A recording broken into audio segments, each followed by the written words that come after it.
Great. Can everyone see the screen or not?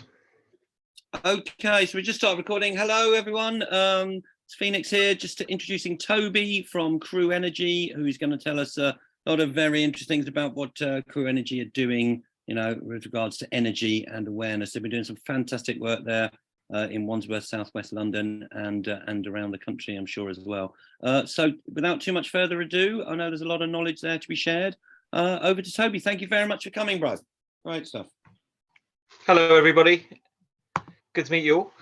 So we are Crew Energy, and we're a community benefit society. I've already I told you this bit, haven't I? Our first project was in 2017. There it is. It's written down, so it must be true. And what we do, we run energy cafes, telephone advice, home visits, but we also do things like renewables, energy efficiency measures. But tonight we're going to try and concentrate on the first bit, which is the energy advice work we're doing, and what we do, how we kind of get that funded, and how we manage those projects and that kind of stuff. So yeah, let's go in. So we kind of split what we do into two sections really, which is community outreach and consulting. And the consulting is all about sort of net zero support, so getting businesses, getting households, getting charities, schools towards net zero. So that's a lot of renewables, energy efficiency, there's a lot of behavioural change. We've also doing a bit of urban greening now. So we put green walls on 3 schools. The one was due to go in this week, but they've had a power failure. So there's a huge, great generator where the wall was meant to go. So we've had to postpone that project, sadly. And we're doing another one in February. But the bit we're going to talk about tonight is the outreach, and particularly the energy advice. So the energy advice is cafes, so pop-up energy advice sessions, home visits, telephone support. We also do some educational stuff. So that might be webinars like this, where we might talk about heat pumps or anything people are interested in. Quite often we just do sort of Q&As sometimes where people want to ask questions about anything. And we also go into schools and we play kind of eco action games with kids like Giant Snakes and Ladders and Twister, but all around energy efficiency. And we do things like watch parties. So we'll put a film on and then we'll have a chat about those afterwards. And that's all very good. But let's have a little drill into the energy advice. So we've got 3 projects we're running at the moment. SW Leap, which is from redress funding. And if you don't know what redress is, it's managed by the Energy Savings Trust, but it's essentially Ofgem's money. And that Ofgem money comes from them finding the utilities for being bad boys, really. And then that money gets recycled into things like this. So redress does 3 things. It does energy advice, but you need to be a charity to be able to receive that.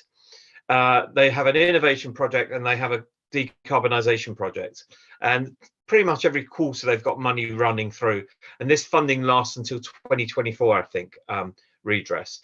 And then this week we've just had that money doubled by Richmond and Wandsworth councils to kind of double the numbers really of what we're delivering. So our target for this 2-year period, which started in July 21 or August 21 and will finish in July 23, was for 400 deep interventions. So they can be either home visits or telephone calls, and then around about 1,400 touch points. So that's us running a cafe, having a chat with someone for 10 minutes, maybe chucking them a few light bulbs, giving them some advice sheets, maybe giving them some help with discounts on things like their water and things like that.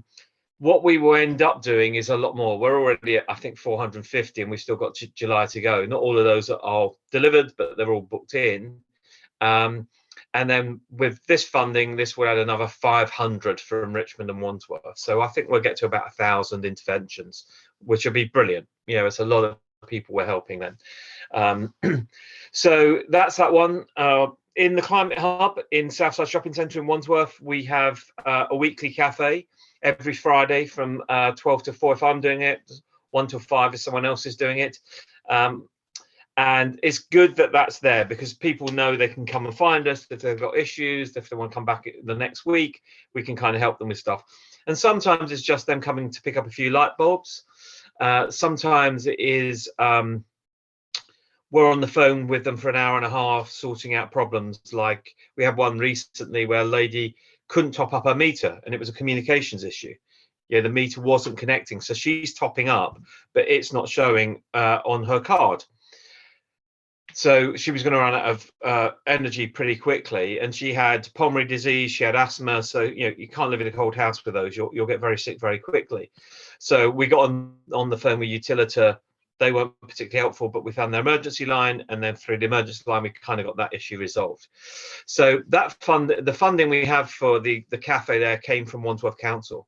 So we've just had that money renewed through a core funding fund. So we're just, we could have used that for anything, but we just thought we'll keep the cafe running because people are going to need that help through the next 5 to 6 months anyway. So we run till I think the 16th or the 23rd of December. We'll have a little break over Christmas, and then we'll be back in there doing that. And then the third one is stands for Merton Energy Matters, and they've got a schools project. And we did something in the summer where we went into 4 schools. 3 of them were after school, so about 3 o'clock when all the kids are piling out. And then one of them was actually they have a coffee morning for people with preschool children, and we kind of spent some time talking to parents and stuff like that. It was really hard because it was 36 degrees and no one really wanted to talk about radiator reflector foils in that temperature, but it went quite well. So Merton have recommissioned us to run 6 sessions this winter, so we're just lining up the first 3 schools at the moment. So I think I'm doing one on the 16th, and then I've got another one 12th of January. So we're just getting dates in the diary on those now. And one of the sort of things we've done, which was really interesting actually as a way of getting people's names down, was we had a raffle. So we had like an air fryer, I think, in one instance, and sort of those remote off switches and things like that, so people could win prizes. So everyone wants to put their name down because it's a free raffle. So then you actually get their details, you get the phone number, and once they've done that, they kind of broke the boundaries down. So said, look, if you do want a home visit, then can we translate this onto this sheet for you, and we'll do home visits. And I reckon it was probably about 25% of the 30-40 people that are coming to those sessions said they want a home visit. So we end up doing about 25, I think 30 maybe, from about 120, 110 people I think we saw over those four events. So we're looking at whether we can do similar sort of numbers again, but maybe try and get more of the home visits now that we're in the season and people are struggling. People weren't struggling back in July, and it was incredibly hot, so they didn't really want to think about their heating bills at that point. So this is the SW Leap project, and we run this in partnership with another group called Habitats and Heritage. They're based in Richmond, so they cover that borough, so sort of Twickenham and Richmond and Hampton and places like that, and then we cover Wandsworth and Merton. And there's 3 components to the SW Leap project. There are the home visits, there's a telephone advice, and there's the workshops. And really, those workshops act as a funnel into the other services. You have to go out trawling for people. They won't come to you, even if they're struggling. People don't like talking about their problems and their issues. So you have to go out to the community. You have to find the right places. And we've got a slide on that in a minute. And then the phone service was there really. If people did want to visit, they could have a call. But the way it's worked out actually is we're seeing such complex cases now. People with dementia, people in just enormous debt, people with from domestic abuse, that we're actually having to hand people from the home visits to the phone service. And we've got this brilliant lady, Toby, who's very, very experienced at this stuff, and she deals with all those complex cases. So she will contact Citizens Advice if people have got general debt. She will contact Public Health England if we're talking about someone who's got dementia, might be really struggling with just everyday living. She will negotiate with the utilities to restructure debt payments. We get sometimes, and there's been in the press recently where the debt payments were so aggressive that people couldn't afford to pay them. So they would just turn off the electric so they could afford the debt payment, not both. And that's not the purpose of this. But this is where some of these smaller utilities themselves are struggling for cash flow. So they just get a bit silly and a bit greedy, and then they get reported and they get fined. They get in a worse situation themselves. So we get on the phone and say, look, these people can't afford this. We need to renegotiate, and this is what they can afford. So you're gonna have to accept it. And with some of the bigger utilities, some of this debt can be forgiven as well. Generally you can kind of negotiate about 50% of it away at times. So depending on the situation, the case. So that's that service really. People always wonder what an energy cafe looks like, and it looks a bit like that. So Susan there is in the blue cardie, and Eula is in the crew bib, which I like very much. I never wear them myself, but I like it when someone else does. But what you can see on the table is a few things. So we've got energy advice sheets there at the front. There's one about keeping your house warm. There's one about electricity savings, the things about the kettle and turning lights off and LED bulbs and the savings that LEDs can make. And then on the warming one, that is, some really interesting stats I've been finding out on my little journey. But one was, if you draw your curtains at dusk, you can save 14% on your heating bills.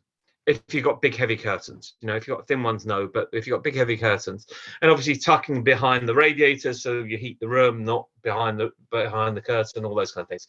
So there's lots of tips there, and it's surprising how many people don't know about those. What else on the table? There's some flyers about the service, so if people don't want to sign up at the time, they can take that flyer away and have a think about it. And if their neighbours have said, oh, I went and did it and it was great, because quite often we're doing localized things and everyone knows each other. And then what else have we got on the table? We've got some radiator foil, reflector foil there. So that sits behind your radiators, LED light bulbs and draft excluder. And there on the floor, you can see a jacket for a hot water tank. So generally, we don't hand those out as a matter of course. But if we have really complex cases, people really struggling, we'll go and get some extra funding and we'll go, right, well, do these extra bits for you as well. So that's a typical cafe, and we'll run them for a couple of hours usually, and you might have anywhere between 5 and 30 people come through those cafes, depending on the venue. So this one here is the Woodfield Pavilion, which is a really lovely pavilion on Tooting Beck Common, and we're working with them at the moment to put a heat pump into their building as well, which is kind of nice. So it's that holistic approach of working with these centres where we do the sort of energy efficiency and the renewable stuff, and we run cafes as well. And I did a talk there a couple of weeks ago, actually, for the more what we call able to pay market, so people can afford to spend maybe a little bit of cash on making their homes a bit more efficient. And I gave a talk to 25 people, I think it was, that one Saturday there. So it's really good to build those relationships with your community hubs to kind of develop the relationship and do lots of cross-pollination there. So that's that. And then how do you build your pipeline? And this has been key for us, I think. We've been really good at this, if I'm being a bit smug, but I think other groups sometimes really struggle, and they kind of go, right, I'm going to go to a library, and you sit there, and we did it before. This was the approach we took. Let's go to a library, and you put a flyer up a week before, and no one reads it, and you get there and it turns out it's a really wet, horrible day and no one's going to the library, and you see 2 people in 4 hours. Just happens. So we stopped doing that, and we started working really closely with Wandsworth Council and saying, right, what have you got? Where are your assets? Where can we see people? And we also had conversations about who we were helping. So in Wandsworth, they're part of a South London thing called RAP. So that is Public Health England have funding, and there's a group called Thinking Works who cover the whole of South London, really. Southwest London, I think. They cover about 7 or 8 boroughs.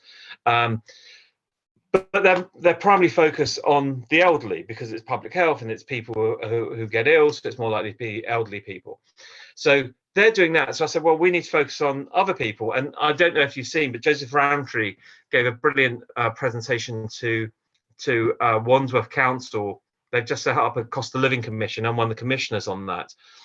And there were some horrifying stats coming out at the moment. So pensioners, 20% of pensioners are starting to skip meals already. But the worrying one was that compares to 18 to 34-year-olds, that's 66%. So we thought we need to help that sector. So going into schools is really good because you're talking to young families, right? So you've got parents who might be anywhere between 25 and 40, I guess. The children's centre, so in Wandsworth particularly, there's a lot of children's centres in the schools. So they use a bit of the space so people can bring in their under 2s, their under 4s, those kind of things. That's amazing. We've got something with Thames Water called Water Help and Water Shore, where you get discounts. So if you've got 3 children or more, you can have discounts on your water, or it basically gets capped at £430 a year. If you have an income under 20,000 in London, 16,500 I think it is outside London, they will halve your water rates. I reckon 90% of the children's centre people have no idea about this stuff. So we're saving them probably £250 because they've got 2-3 kids, lots of washing, lots of laundries going. So it's massive for them, really massive. Whereas if we show these to pensioners, most of them are always signed up. They kind of know this stuff much better than young people, which is why we're trying to focus our service on this end of the sector, really. I mean, the civic events can be useful, but quite often, if they're social events, they're not great. Especially you get the sort of May, June, July, summer fete type things. People don't want to talk about their problems at that point. They're coming into the season where they haven't got the gas heating to worry about, so it's a little bit easier anyway. But they don't. So for us, we always have to go to those events because we have to show our face. But we know they're not good for this, so we'll tend to focus on the other stuff we do. The renewables, energy efficiency. If people want this, we'll have the forms for them and stuff, but generally you don't. Food banks are great, but you're just dealing with a vast number of people. Tooting Food Bank is, I think, about 40. We're going to do Earlsfield in the first week of January. That's going to be 100 people. Trying to process that many people in 2 hours is impossible. The other thing we're finding with the food banks is a lot of people have been homeless before, and they really don't want to upset their landlords. So they say, "Oh, I don't know," and all we're doing is fitting radiator foils, light bulbs, all good stuff for the landlord. It's going to make it more like these guys can pay their rent, but they're just so nervous. So quite often, even if you kind of really nudge them, they'll put a fake number down, and you phone it and it's not the right number. So they're good because you're helping the right people, but sometimes those people don't want to be helped because they're more worried about just keeping a roof over their head than they are, getting the support that we can offer, which is frustrating because in London at the moment, there's a couple of schemes. Obviously, across the country, you've got the Green Homes Grant, and we're hoping for another round of that in April. And that's the local authority Green Homes Grant, not the one that failed spectacularly for us as homeowners or domestic households. But actually for the council to run, and that's £10,000 of work that can be done. So it's a really good scheme.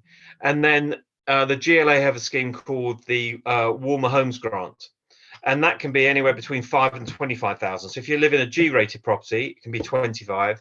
You live in a D, it can be 5, and everything else in between. So there's an enormous amount of money available. So on that, say with the warmer homes, if they could sit there with their landlord, the landlord only has to pay a third of the costs, and the GLA will go in the rest. Now we know that there's meant to be laws coming out in 2025 that all properties got to be SAP C for them to be rented. So this is a brilliant opportunity for landlords to get a huge amount of support to get their properties up to the spec they need to.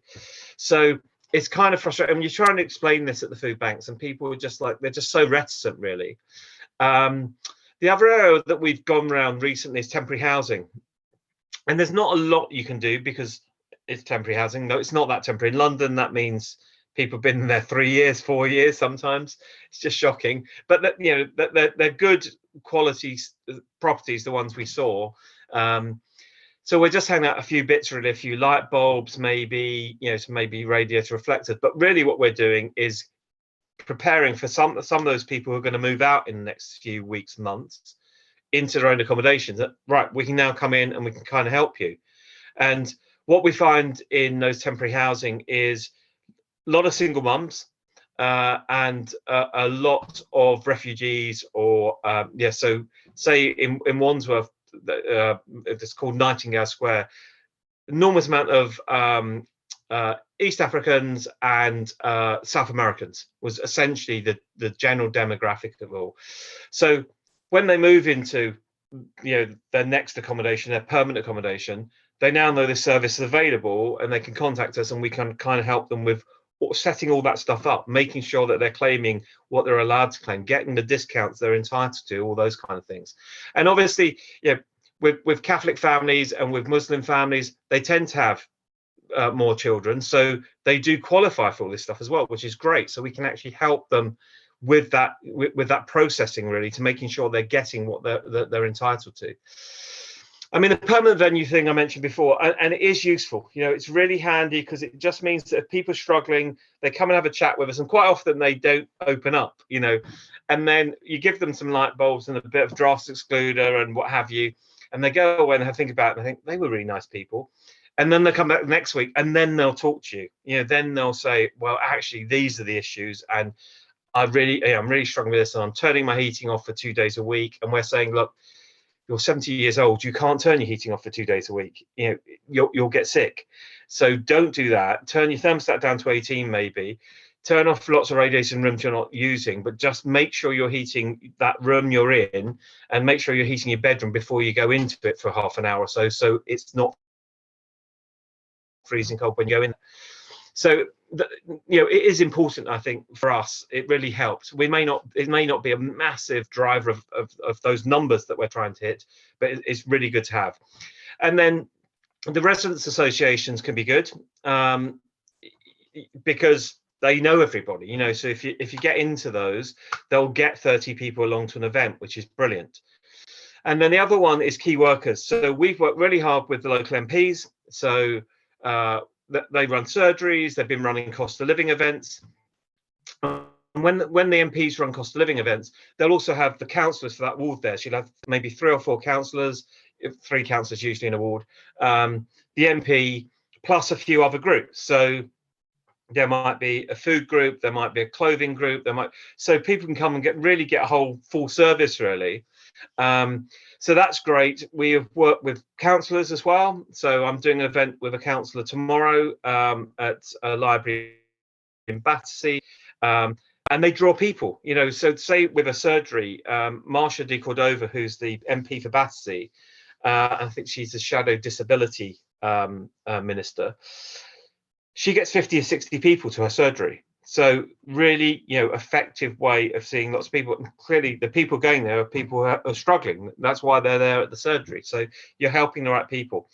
The other ones are, in that key worker training for us, have really been the children's services team, because that opens all the children's centres, but it opens lots of other bits and pieces as well. They're really important. And then a lot of councils will have community teams, and they'll be focused on the poor area. So in Wandsworth, for instance, that tends to be Tooting, Battersea, and Roehampton. And there's a community person in each of those, and they know everybody, and they know the civic centres, and they know when the events are on at the civic centres and how many people go to them. So you kind of go through them, and you're finding these new places that you didn't even know existed. So it's really, really key. And the closer we've got to Wandsworth Council, the better this has gone. As simple as that. And the more people we've met, and what you need to do is you need to find that person in the council. Like, we work very closely with a climate team. That's a good starting point. Start there, maybe. But then you will have a communities person. And we used to have a lovely lady. Sadly, she moved up to Manchester. Brummy lass she was. And she was fantastic at connecting us in. And now I've met somebody else, Amelia, who is very similar character. Really warm, knows everybody, loves everybody, and everybody loves her. So she's fantastic at that. Just, have you spoken to this person? And if we're at an event, she'll introduce to people. She'll drag people over and say, come and meet Toby. He's doing all this great stuff. You need to meet him. So those things work really, really well as well. And that's how you build that pipeline. And with say recent bids we've written, we're working on the premise that we're going to run 40 cafes in 34 weeks, because we're going to lose a few weeks over Christmas and all that stuff. So we'll be doing four cafes in every 3 weeks, say, essentially. We're working on it'll be about 18 people on average, and we will expect to triage in half of those. So 9 out of those will then go into the home visits or the phone calls to the deeper interventions. And I think that's fairly achievable. I mean, in the children's centres at the moment, I reckon 85-90% of them are signing up to visits. But in the food banks, we won't. And that 18 is quite high, and it's high because of the food banks, but we won't get the same conversion rate there. I reckon it'd be 25 or 30% where the numbers are correct, we can actually help these people and get hold of them. But again, we haven't really started with the food banks yet, going back more than once, and we need to do that. So sort of building the trust and keep talking to them. And it will be easier at this one. The Tooting Food Bank is an outdoor food bank, so people are there, grab stuff, just go. Whereas the Ailsa one is in a church, St Andrew's Church, and they will have other people that have citizens advice there for a day and stuff. So they're used to sitting down and talking to people, and there's a nice cafe, and the church pays for all the teas and coffees and bits of cake for everybody, so they can sit and have a natter. So that's a much better setup for us to have those interventions than just 40 people turn up to grab a couple of bags of shopping. So you need to find the right events really to make that really happen. And I think, I've got presentations on other stuff, but I think we should just focus on that tonight, don't you, Phoenix? Unmuted. Absolutely brilliant information. Yeah, I know we've got some questions popping up, but really inspiring. I got one more thing I want to talk about. Yep. Actually, is the funding. Where is it? I've lost it now. There. So I've broken down the funding into different sections. So government and energy agencies. So the energy redress scheme we discussed, which is Ofgem funding, but it's run by the Energy Savings Trust. So that's where our big bulk of funding came from. UK Power Networks is our district network operator. You'll have your own ones, Northern or whoever it might be, Western Power. They tend to run support sessions, and UKPN have always been slightly stuffy compared with the rest. They always fairly unapproachable. Western Power, I think, from my experience, are the friendliest, the nicest people to deal with. But UKPN have really changed their attitude, and they really want to work with communities. So they've been hosting a lot of things. They've always had something called Power Partners, and they funded us before. They funded our very first energy cafes. They funded a couple of our projects that we've done, as in renewable projects or energy efficiency projects. So they're about to launch another round of funding in January. I had a meeting with them last week. And they said, watch out for this, it's going to be good. So that's great. And then Ofgem are doing quite a lot of work at the moment, so they're producing a load of literature, and they're basically what's the phrase, white labeling it, so you can put your own logos on, make it look like it's your stuff, which is brilliant. And it really interesting, like the boiler settings, your thermostat rules, all that kind of stuff. So there's a lot of stuff on the Ofgem website about that if you start Googling it. Local authorities, I mean, for us, Wandsworth have been brilliant. We've probably had 3 or 4 rounds of funding from this year alone for this kind of work. They're also, just so you know what other councils are doing, they're putting together a whole pack of stuff for what they think, it's a big borough, Wandsworth, right? There's 330,000 people. I think they're targeting the 2,000 most struggling is what they're aiming for, and they're putting together things like air fryers, gloves, hats, thermal jumpers, electric blankets, stuff like that. They're putting a whole pack together. And the nice bit about it is one of the other local business here, which is called Pedal Me. They'll do deliveries on bikes. They're going to use them to deliver the stuff, so they can kind of help them build their business, which is a very nice circular economy of it all, which is lovely. Merton, we talked about the schools project. They've been much harder to crack. Wandsworth was a Tory council, now Labour, turned in May. Merton's been Labour for forever and a day, but they're still really quite a difficult bunch, really. So it's kind of surprising, but we're slowly breaking them down. Then we get funding from the Greater London Authority as well. And then on the business and community side, there's sort of 3 things here. One is... Oh, shit. Sorry, Toby. Sorry.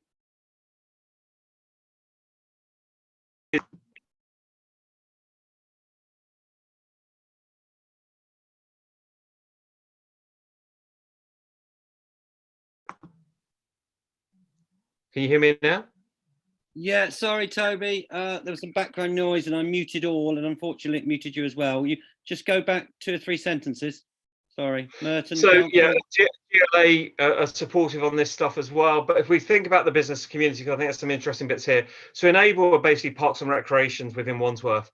And I was at a charity event recently where the council are trying to get the voluntary sector more involved in dealing with everything in the borough. Really, it's not just about the cost of living; it's everything. And a guy from Enable said, "Oh, you Toby from Crewe?" I went, "Yeah." He said, "Oh, good. We want to give you some money." And they'd identified 4 charity groups they wanted to give £10,000 to. And I got an email next day, go, here you go, here's £10,000, brilliant. So we're going to spend that on top-up vouchers. So when people are really, really struggling, we can offer them 50 quid of relief for, give them a month's worth of their energy basically covered. So that's great. The Battersea Power Station one is really interesting. So this is the development company that rebuilt Battersea Power Station. And this is what they call ESG money, environmental social governance. And they want to give us the social bit. So they do all this work. Obviously, it's upheaval for the local community. They want to put something back into the community. So they're talking about giving us £10,000 and we will spend that on a project. It could be helping put solar PV on a school roof, or it could be this kind of stuff. So it could be £10,000 of top-up vouchers that we can hand out to people. So I think that's a really interesting area for community groups, and we're now working on the environmental part of that. So when they do their carbon offsetting, historically I've done that in non-Annex 1 countries, so India and places like that. You can now invest in your own country, and we're seeing if we can tap into that funding. So you might get, say, £3 million, for instance, from what the next phase of their project. That could be solar PV on all the schools in Wandsworth, £3 million. So it's going to take us a while, but we think it's a really interesting area. And then we also fund this side. So our consulting work, we take 15% of what we make, and it goes straight into the pot to deliver this energy advice. So I just thought it'd be useful for people to work out where we're getting this money from, how it works. We're lucky that we're in boroughs that have enormous amount of funding because there's enormous amount of building work. Wandsworth is the largest building site in Europe because of Nine Elms, and Wandsworth town itself has been redeveloped. So there's a load of CIL money there, community infrastructure levy funding. So that really, really does help. And I know other areas may not have that building going on, but there are pockets. There is always CIL money somewhere within the borough. It's just working out where it is. And there is a legal obligation. They have to spend 15% of that money on community projects. So you need to kind of talk to your local councillors, talk to your local MPs and say, where's our CIL money for our area? Because it all adds up, and particularly if it hasn't been claimed for a while. In Wandsworth, their CIL fund last year was £5.5 million. Wow, that's amazing. Here endeth the lesson. Well, thank you, Pastor. That was absolutely inspiring. So much brilliant information there. I'm really glad we've recorded that, because there's lots of other groups around the network, particularly as the weather gets colder, that really, really benefit there. And you are doing so much incredible community work. Really, just listening to that, Toby, really, really inspired. I think we've got some questions from various around there. I've definitely got one in a bit about how we can scale these things up into the CEC network. But I think if you want to ask a question, down at the bottom, guys, there's this reactions tab, and then you can raise a hand, or you could even put a heart or a thumb up or whatever it is. That helps me see who's 1, 2, and 3. Or you can go old school and just hold up a physical hand if you need, but it's hard for me to see who's. So we've got the first one, I think, is from Penny. Penny was asking about training have energy advisors received. So we run 2 training sessions a year, and that is 2.5 sessions online, and then we do a workshop for our volunteers where we do role playing of previous case studies. And in the first session, we go through all of the benefits that are available and the sort of touch points that we can make. So that will be the priority register, it'll be Thames Waters discounts, it will be what grants are available, it will be just generally that kind of stuff, the ability to negotiate debt. So we'll do that. The second session is really about the home visits and how to assess a building. So we talk about heat loss and where you lose heat for a building. We talk about the boiler settings. We talk, all the kind of stuff that you will do on a home visit. And then the third session is pretty much that. When people go through that course, we then try and find funding. for the NEA Level 3 Energy Awareness course. Now, quite often they have free courses, or sometimes Community Energy England will have funding to offer free courses. So you just got to keep your eye out on the NEA website for when they do free training. And that is, I think, 30 hours of training. So you kind of do it over a few weeks, really. And then you have to sit a test online. And if you pass, you get your little certification. So all of our energy assessors are NEA Level 3 trained.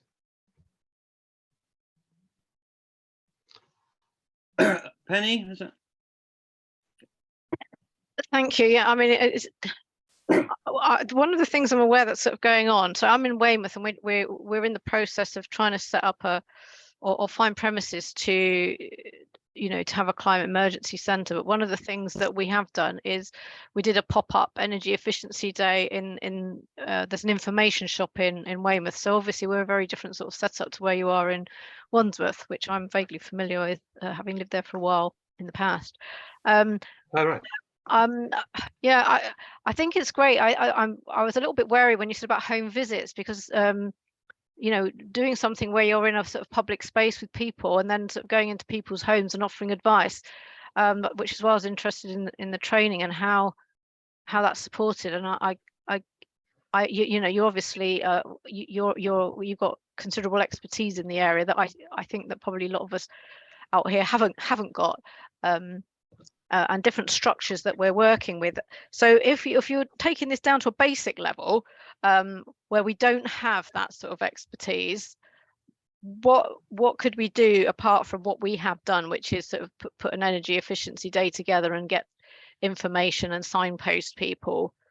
Well, I mean, there's a few things. One is we recorded the last training sessions, so I will send those over to Phoenix, the links, and I'll send the documentation so you can have a read through those. You can kind of learn stuff from that.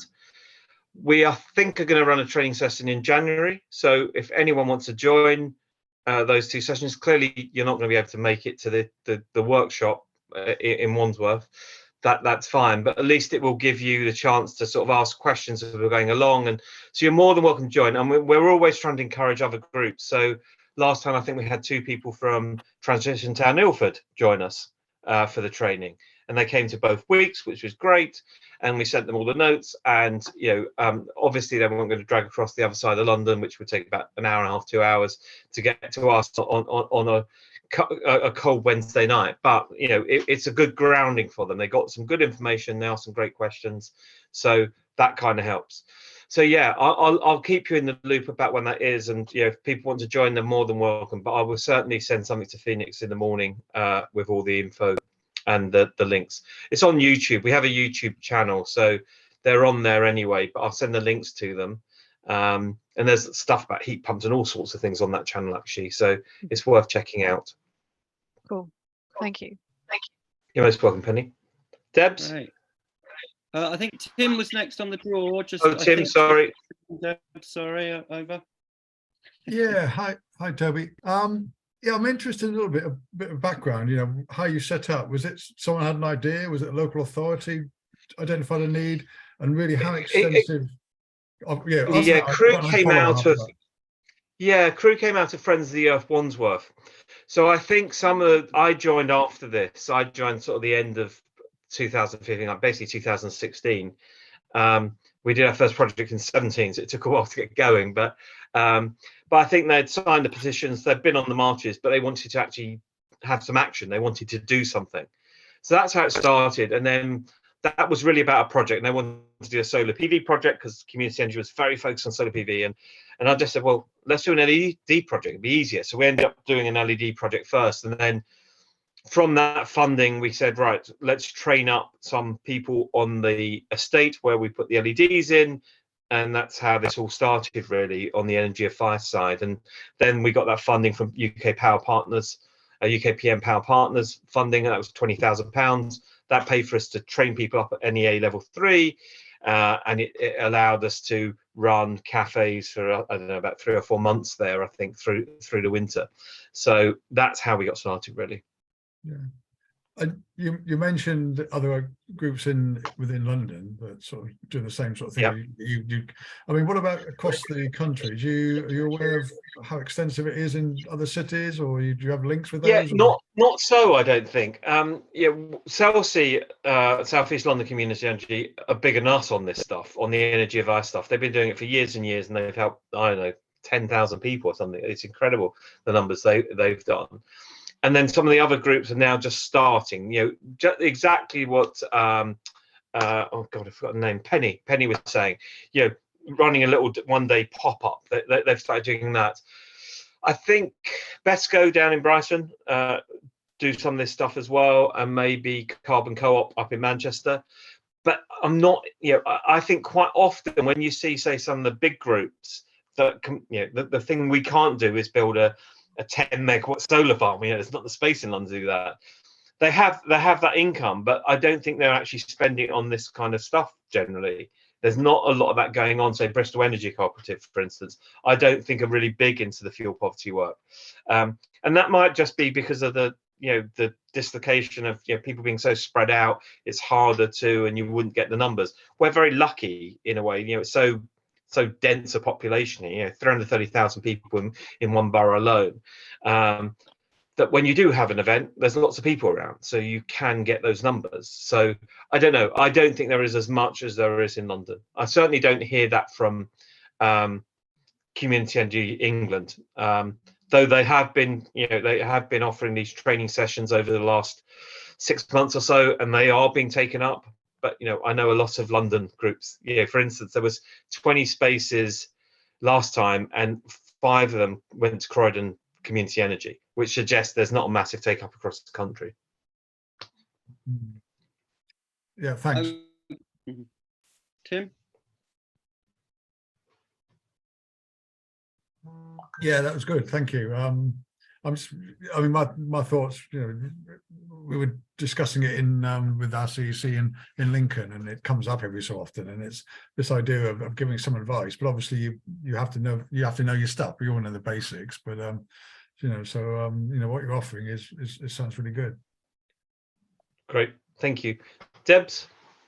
Yeah, it's really good advice and really good what you're doing. I just want to say to the others, I don't have any official qualifications in doing these cafes and giving out the advice, but we did it like a coffee morning, and then just advertised it as a coffee morning and an energy saving tip thing, and then we just got information from the local council's website and printed out the information what they were using. And then, but how do you get light bulbs? Because I got given some light bulbs by some of the local market stallholders, but how do you get hold of a big bulb so you can I think you've really got to work with your councils. I think that's the key. For us, it took a long while. We spent 3 years maybe knocking at the door before they kind of started being nice to us, and now we work so closely with them on everything. It's great. So you got to keep asking. You got to see what grants are available. Lots of councils have a grant fund, and that could be £10,000. If you turn around and say, look, I want to spend this on running some cafes and spending £5,000 on light bulbs, great. We can give you advice on how to buy stuff if you do. So just say things like the radiator foils. They're £25 a pack. If you can buy 150 of them, they're £12.50 a pack. We are now buying light bulbs, not from the wholesalers like LED Hut, who are good. If you want to buy light bulbs at a relatively cheap rate, LED Hut, great.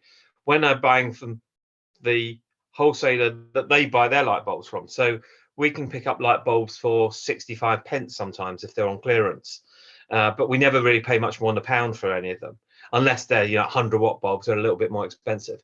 But the standards, absolutely, pound maximum. So you can get a lot more kit bang for your buck that way. So it's really it really is working with the council. Say, look, we want to do this. We need some funding. Could you give us a couple of grand to get us started? So we've got some stuff to give away. And this is a great time of year to ask, because if there is any budget left, they're working out how to spend it. You're solving a problem for them by putting up your hand, saying, look, I want to buy some kit. we're going to run some cafes through Jan, Feb, March. These are the venues, but make sure you've got that argument built. You know, I know where we're going to go. I know how we're going to get people to the event. You know, there's a coffee morning here every Friday.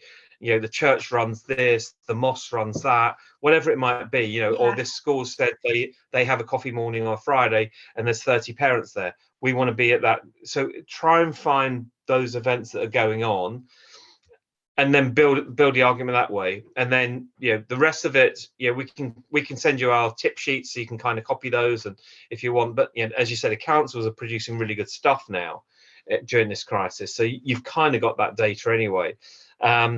Yeah, it's kind of stuff like that, really. But it is just keep pounding away, keep asking. Do a couple of events on your own. As you say, you know, being resourceful like you've been and getting some from the market stallholders.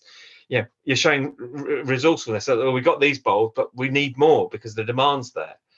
And then, you know, ultimately you might get, you know, a couple of thousand out the council, and then you're off and running. And then once that's been a success, they'll give you maybe 4,000, and slowly but surely you'll build from that, and then you can be doing what we're doing in a few years' time.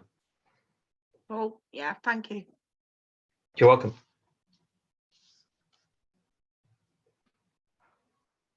Really useful info. We've got Felicity there. Next time, I'll just bung one in, and just wondering about how we can go on. Then, Felicity, go for it. Over. Oh, sorry. Okay. Hi. Yeah, Phoenix invited me, so hi. I was just wondering then, if we do apply, when I've looked for grants and things, it's basically you've got to be a registered charity. So if we start something like this, presumably if we've done the training, can we come under crew so that we're covered? Every tick list I've Well, we're not a so registered far, charity, so yeah, we're not a registered charity either. How do you get around that? Well, that's why the partner on the redress scheme, that's why we had the partnership Habitats and Heritage. They're the charity, so that gave us the route into redress. But what you should do is partner with a local charity. So there will be, you know, cost of living type charities, or there might be, you know, family groups, or, you know, there's a whole range of charities in your area. Partner with one of those, say, look, we've done the training, we've done this. If we apply for funding, you know, we can work with you. You've got a venue that we can host events at. We'll write the bids, you know, because we can help you. We can share the bids we wrote for redress, for instance, with you. But just find that partnership with somebody, I think, is the way. Now with the council grants, that's not the case. They will fund you as a community group to do this work. Okay. It's only redress have got that rule that you need to be a charity, but you don't need to be a charity on the innovation or the decarbonisation stuff. So you could potentially write this as a decarbonisation thing, because you're buying energy efficiency kit that you're handing out. So you could be creative about how you write a bid into that, for instance. Okay, lovely. And then what about, you were talking about going into homes, and I was a school bursar, but that was 7 years ago. So they never technically go out of date, but they say within the borough 3 to 5 years. And do you know any ways to get cheap DBSs? Because it's something like £75 if you pay for yourself. Yeah, you only really need to DBS checked if you're dealing with children or vulnerable. So if you're just going to a home to help somebody, you need that. And yeah, there is no other way around it. You just have to, no, you just have to pay. You do just have to pay that money. So someone's talking about a charity today that's doing this. I'll ask them for the details, because I didn't get it. It's one of the Habitats and Heritage people was talking about, some agency that kind of helps do this. But you could potentially ask your council and say, look, we want to do this work, but we haven't got the money to do the DBS checks. Would you fund the DBS checks for us? Because you're essentially a free resource to them. So, you know, it's you know, it's a small price for them to pay to kind of get you there. So I'll try and find the name of the charity they were talking about that helps on this stuff. But yeah, it's definitely something that came up. No, because obviously it's school, then the school paid, but we could get a list. I can't remember what it's called now. I left about 7 years ago. List 22 or something, 11. That was a quick sort I of can't remember, just but- to get people through the door. Otherwise, at one stage, it took Yep. something like 4 months to get a staff member to start because I hadn't got a DBS, which is ridiculous. And but then, you know, not in the system anymore. So I pay for my Yes. own first aid courses so I can help charities, and it starts adding up with all these costs that you start paying a couple of hundred for a first aid course, and then you're paying DBSs, and it just all, you're just thinking, woof. Yeah, but you know, you can't really do this without funding, yeah, because printing costs a lot of money to print all those flyers. You know, Debs was saying she printed those flyers. Yes, Debs. I was just going to say, I don't know if it's the same where you live, Felicity, but where we live, what were I going to say? So just remember what you were saying and just remind my brain what we're going to say. DBSs and Yeah, checks and funding. DBS, right, there's a charity, and so long as you've got a payroll number, you can go to that charity and you give them the payroll number, and then they will help you with courses and things like that. Ours is called Preston Community Network, so I don't know if there's like a similar service that, but it's not run by the council. I think it's like a side by side, a partnership with a council kind of a thing. Okay. We have I can always similar. ask Ours them is for called the funding. Wandsworth Care Alliance. Sorry. One Stop. Sorry, say it again. One Stop Caroline. Our one's called the Wandsworth Care Alliance. It's very Wandsworth. similar to Debs. They're basically, you know, a umbrella group for all the charities in the borough. And there's Merton Voluntary Council as well, MCVO, I think they're called. So try, yeah, that's a really good point, Debs. Try and find the Leicester equivalent of those. But ask the council. Actually, you know, get I'm the not council from. one. I'm not from Leicester. That's my surname. Oh, but right, sorry. Annoyingly, so I'm not that far from you. No, lots of people think that. But I'm actually annoyingly 4 houses into Elmbridge. But everything we do is Surbiton and London Borough.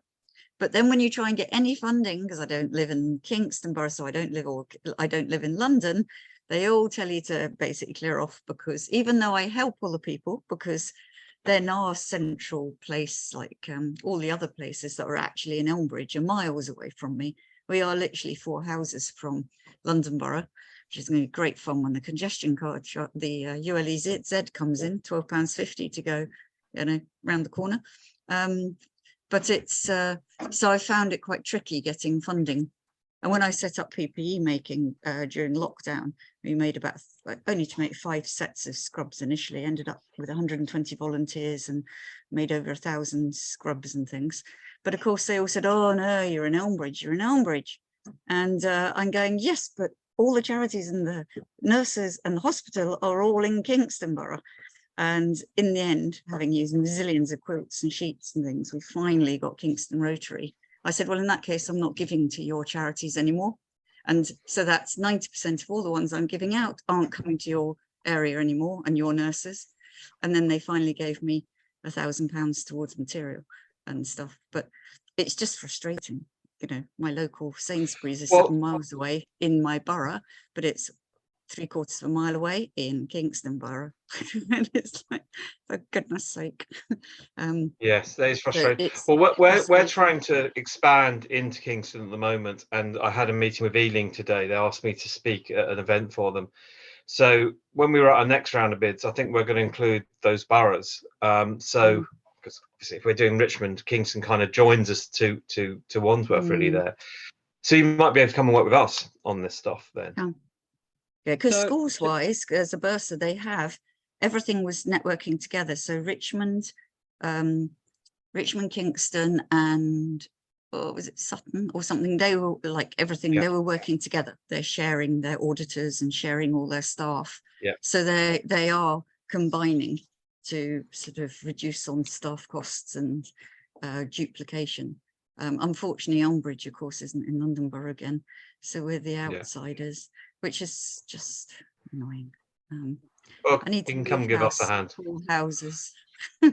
Okay, guys, I'm just going to say we're getting fairly close to the hour on time. We can usually run over for 5 minutes. Most people can cope with that. Sometimes you might have to beam off. But just really my question to Toby was, you know, how, and I think Deb's covered a bit of it, but how we can scale this up to, I mean, what the advice you're given tonight is brilliant. You know, the fuel poverty work you're doing is phenomenal. And, you know, you've identified several different areas of funding and things that can help groups, but how do we scale this up to other CECs? I know you're in a conversation, like you're partly just saying there, with Kingston Climate Emergency Centre, the Kingston Hive, which I met Felicity at the original opening. So Debs has given us a bit of an idea there, just starting with a coffee morning with energy saving tips downloaded from the council website. If they want to take it to the next stage, how can we scale this up to other CCs? Would they get in touch with Crew or try and find a similar group? Yeah, I'm more than happy to kind of share the knowledge and do a bit of mentoring to kind of get people started, really. But I think the main thing is start talking to your councils. You know, that's key. You know, they're the ones with the cash, and there is cash available to do this. So I think it's that conversation first. Start building a relationship, and it will take you a year or so maybe to kind of get going. But you know, we know this crisis isn't going away. This isn't just about, you know, Putin and Ukraine. This is about decarbonisation of Asia. And every time we have a cold winter, we're going to see gas prices go crazy again. So, you know, this will continue sadly for several years. We've also got a huge amount of debt to pay back. So even if prices do come back down, we're then going to have to pay for that. And we're now going to have to pay for the $2 billion it's cost to get rid of bulb. You know, the government's putting bulb and then basically giving it away for song to Octopus. That apparently is going to add an extra 200 to our bills. All those kind of things. So this problem will exist now. You know, the days of cheap energy, I think, are gone. You know, I think we've got years and years of this kind of volatility, sadly. So the councils will have to find ways, and we're a really good solution, right? We're relatively cheap. We've got lots of volunteers, you know, all those kind of things. People trust us in our communities because we've done good work in other things, and so you've got more buy-in than they might have. And you know, it took Wandsworth a while to work that out, but now they have. You know, they just chuck everything to us and say, "Can you deliver this message for us?" So I think those kind of things are important. Just building that relationship. But what people are doing, you know, start with that little cafe and then have another cafe and then have another cafe, you know, and just slowly but surely build this stuff up. Okay, so from coffee mornings to energy cafes, start small and grow, and Crew and Toby are happy to help and advise, and, you know, absolutely brilliant work. Hats off to you, Toby, fantastic. And I hope that we can scale up and spread this around the Climate Emergency Centres network, because there's a lot of people choosing between heating and eating out there at the moment, and it is really dire. I've been talking to various mates and things. It's not good at the moment, and you know, as this weather comes in more, people desperately need this advice. So wherever you are with your Climate Emergency Centre, please try and get some of this advice out there and help the older generation, the younger generation, help them. Okay, without too much further ado, we just pop around the screen. Any parting comments or anything you want to say? We're pretty much on time, but checkouts round to Tim in sunny Lincoln. We'll just go around the screen, and thank you very much. If you need to beam off, head off if you need to, but just any parting comment or anything you'd like to say to Toby. Over, Tim. Yeah, that was good, excellent. Yeah, it makes you think. Yeah, you know, sometimes it's frustrating because everything seems to come out from London, but obviously you tend to lead the way, you know. And as Phoenix says, if we can sort of get on the back of that and start simply, like Debs has talked about, then yeah, it can happen. I think that's it. And yeah, we honestly, we did the hard yards for many years. You know, in 2017, well, 2016, I think, to probably 2018, you know, first 2-3 years, we really didn't do anything. It was the occasional cafe like Debs is talking about. It's really only been in the last sort of 18 months that we've got to this level. It's been a slog. Yeah, excellent. Yeah, thanks very much for coming. Can I come over to Pius? Pius, who hasn't, I think, spoken much yet. Pius, do you want to have a parting comment or say anything? Thank you very much for coming. Very glad you got through from Uganda, and I'll be in touch about you doing a talk next year. Pius, can you hear us? Thank you very much for giving me. Yes, I can hear. I've been following.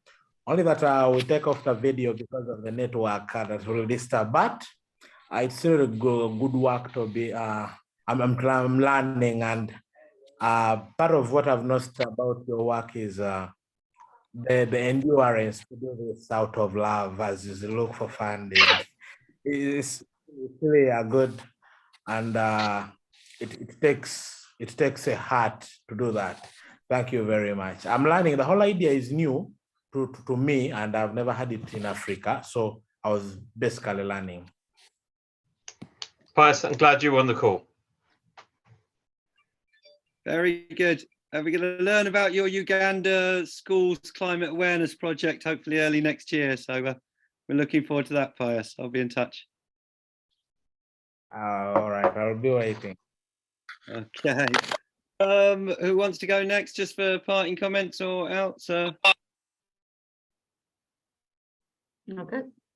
Okay.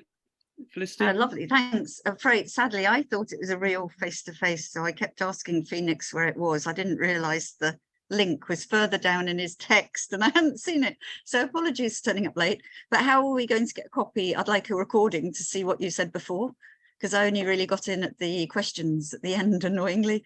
I don't know why. For some reason I thought it was face-to-face somewhere. And so I got the wrong end of the stick. Posted in the next 2 or 3 days. Sometimes takes me a bit to catch up when I get very busy on the ground in these centres. But yeah, in the next 2 or 3 days, it'll be posted on the Telegram chat, probably on the Facebook group, and I'll send a copy to Toby. And so keep an eye on the Telegram. Brilliant. Okay, no, thanks. The bit I caught was good. Thank you. Oh, can I, do you have like a PowerPoint presentation that, so if we got a group together, we could actually use a PowerPoint that has the triggers of then, I mean, I've made a basic one that I give at business networking occasionally, where I just say, these are some tips.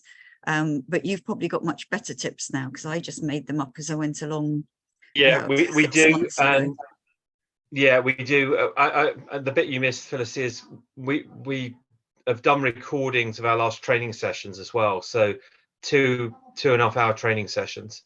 So we're going to share those with Phoenix, who will then share them with you via Telegram, I guess. We're also going to be doing another training session in January. So if you'd like to come along, you're more than welcome. So it's 2 online ones, then 1 in Wandsworth, which is a sort of workshop. So you could come to that. Oh, okay. Thank you. Okay. Yeah, that could be useful. Yeah, because it would be good to know how to do it properly. Sunny Preston or Sunny Cockfoster? All's good here. Thank you, and inspiring as usual. I couldn't remember what the talk was today. I said to Jen, I went, oh, I don't know what Phoenix has got lined up for us today. So I'm glad it was this. Great, thank you. Just a big shout, very important. Next Wednesday, we have Azar coming from the Women's Liberation Movement of Iran to tell us all about the massive uprisings and strikes that we don't know about that's going on in Iran next week. So please network that. It will be in the Telegram again and be pushed around. Really important to hear what's going on for the men and women of Iran and how we could support or any solidarity to what's happening there. Linda or Danny? Linda, are you listening there? Lots of funding pots that we could tune in with. Here's what I'm thinking. Maybe we should kind of get a letter together that we can share with people, that they can ask their council what's available through the council.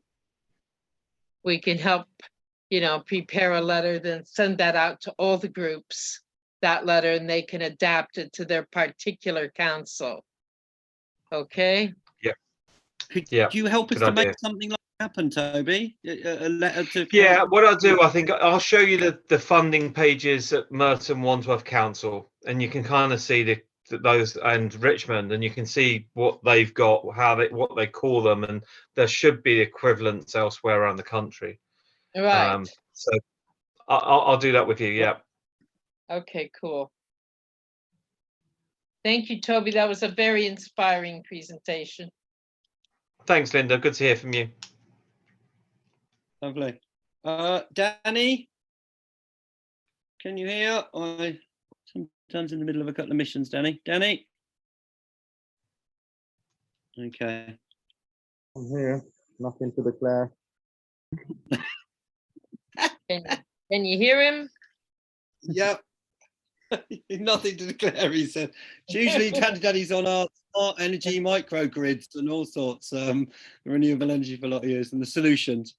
Okay, Danny. All right, we've run over about 10 past 8, but it's all absolutely high power, very good information, really, really useful. Toby, I'll try and get this out in the next couple of days and push it around the network, and hopefully groups can get in touch with you. And thank you for the great work you're doing in so many communities. I'm sure you're really saving some people on the old heating and eating at the moment, and hopefully many other CECs scale up and start with a coffee morning that becomes, you know, with some energy advice that moves into an energy cafe with your good help.